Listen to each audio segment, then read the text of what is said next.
जिला bar association के चुनाव जो अप्रैल 2020 में होने थे उन्हें कोरोना जैसी महामारी के चलते स्थगित किया गया, जिसके चलते बार काउंसिल हरियाणा द्वारा अब बार एसोसिएशन के चुनावों की तिथि घोषित कर उन्हें ऑनलाइन कराने का फैसला लिया गया है। इसी के चलते रेवाड़ी बार एसोसिएशन के चुनाव 1 अक्टूबर को होने निश्चित हुए हैं। इसके लिए रेवाड़ी बार द्वारा चुनाव कमेटी बना चुनाव कराने की प्रक्रिया शुरू कर दी है।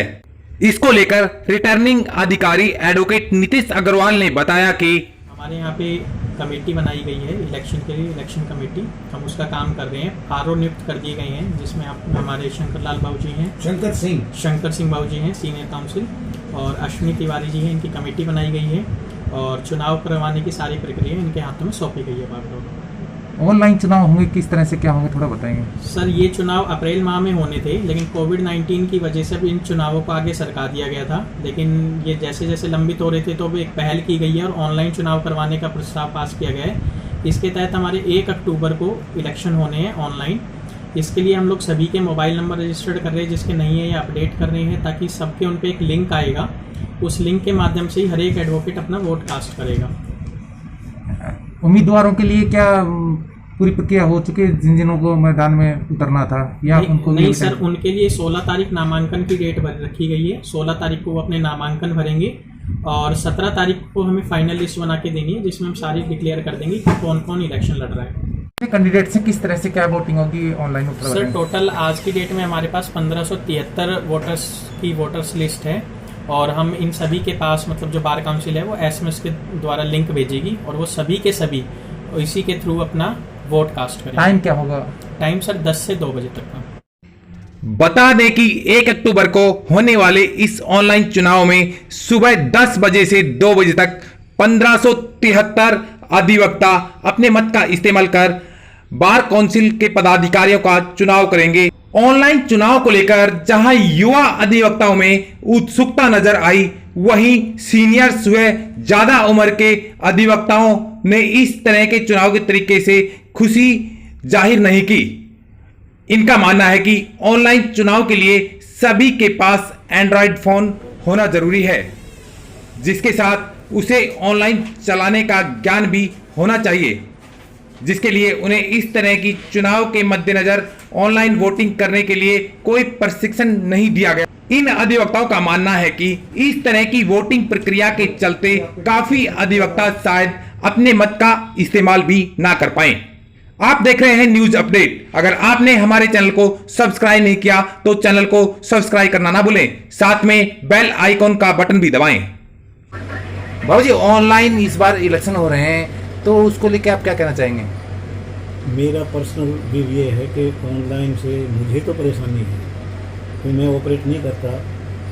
दूसरी बात यह है कि इसमें सीक्रेसी इशू इन्वॉल्व है। कोई भी जो कैंडिडेट है वो वोटर्स को ये कहेगा कि मेरे सामने वोट करिए आप, so that he can ensure कि vote is casted in my favour. तो इससे सीक्रेसी जो है वो डिस्ट्रॉय है। और किस किस तरह की प्रॉब्लम आएंगी इसमें? और कोई प्रॉब्लम नहीं, वोट तो देना ही है। काफ़ी जैसे आप बोल रहे हैं कि काफ़ी अधिवक्ता जो बुजुर्ग हैं उनके पास एंड्रॉयड फ़ोन नहीं है, तो नहीं है, बहुत सौ के पास नहीं है, बहुत सौ के पास एंड्रॉयड फोन नहीं है। ऑनलाइन बढ़िया है, और अभी कोरोना काल के चलते अगर ये पहले हो जाते ऑनलाइन ही कराने थे, अगर और पहले हो जाए तो और बढ़िया रहता। कोरोना काल के दौरान पुरानी जो बॉडी थी उससे भी काफ़ी लोग परेशान रहे, बार बार दिक्कतें रही। पुरानी बॉडी उस पुराने समय में काम करती रही, जो कि काफ़ी अधिवक्ता नहीं चाह रहे थे। ऑनलाइन के पक्ष में है? मैं ऑनलाइन के पक्ष में हूँ और सभी युवा ऑनलाइन के पक्ष में हैं। और इसके अंदर बहुत बढ़िया बात है कि घर बैठे कोई भी अधिवक्ता अपने मन की बात अपने पसंदीदा उम्मीदवार को अपने वोट कर सकता है।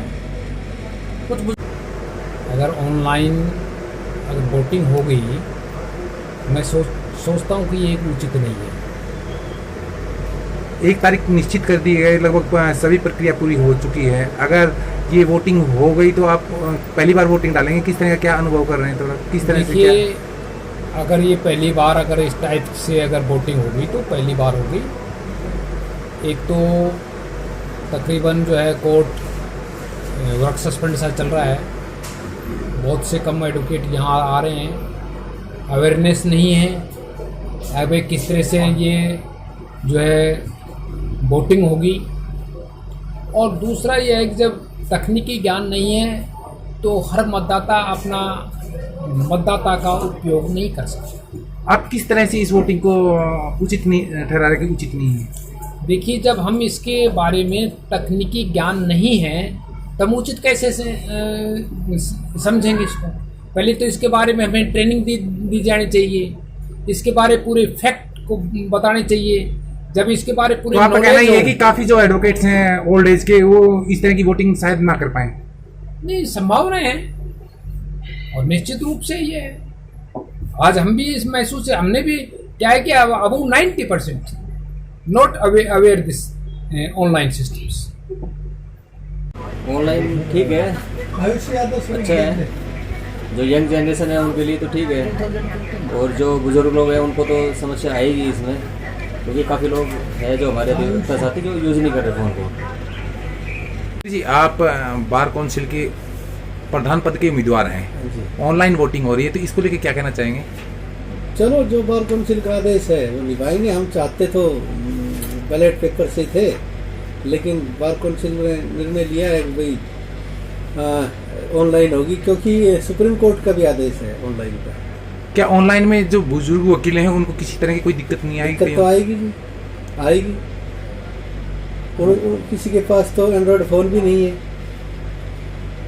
उनको तो दिक्कत बहुत भारी आएगी, लेकिन उनको फिर सिखाना पड़ेगा, उनको समझाना पड़ेगा, यही है।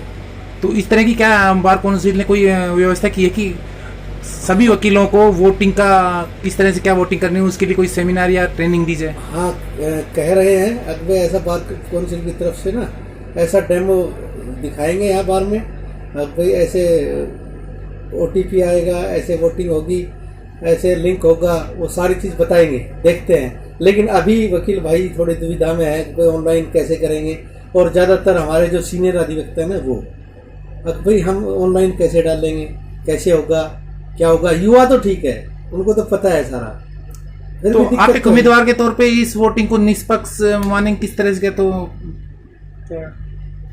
जी, इस तरह से वोटिंग हो रही है, आप एक उम्मीदवार हैं, तो इस वोटिंग को आप निष्पक्ष मानते हैं ना? हाँ, नहीं, निष्पक्ष तो मानता हूँ जी, कोई दिक्कत नहीं, निष्पक्ष तो मानता हूँ, बस थोड़ी दिक्कत आएगी और कोई बात नहीं।